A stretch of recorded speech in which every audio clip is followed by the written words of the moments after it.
everybody, this is Janice coming to you, checking in at the end of week 3 and heading into week 4. And I just wanted to shoot this outside today because it's such a beautiful day here in Alberta. It's actually 10 degrees Celsius, which I think is 50 degrees Fahrenheit. And so yeah, it's beautiful out here today. And I just wanted to talk about how my week went. And probably the biggest challenge I had this week for myself was actually just dealing with what was going on in my head. Last week I had to deal with some digestive issues, and Christy Attaway and I, my coach, we sorted through those. And just coming back from my weekend away at a conference, I had some personal challenges that just kind of hit me coming back, and just things that just sort of threw me into some stressful situations, and I just did not handle them well. And within the first few days of just being frustrated, and I realized I stepped on the scale and my weight had just jumped up, and that was really frustrating because I thought I was doing everything else I was supposed to be doing.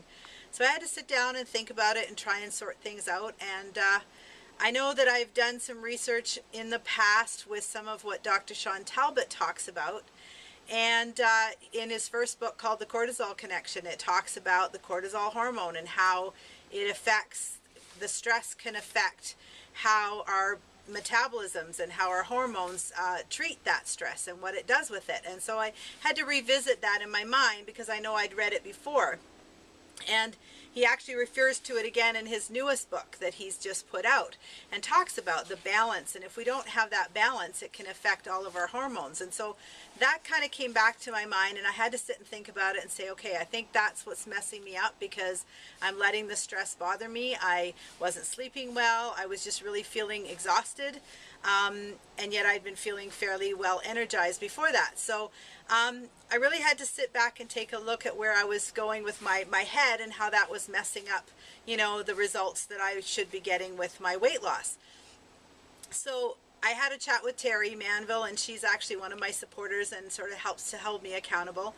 And we were discussing this subject, and she said, yes, I really needed to keep my head in a more positive space and to just really think more about being thankful and grateful and have an attitude of gratitude, and go to bed at night being thankful for each day, and just try to get my head in a more positive space, and just to realize that, yeah, I have the faith to know that, you know, even though the challenges in life right now could overtake everything that I'm thinking of, that I have to have the faith that, you know, everything's going to work out the way it's supposed to, and I need to just let go of that.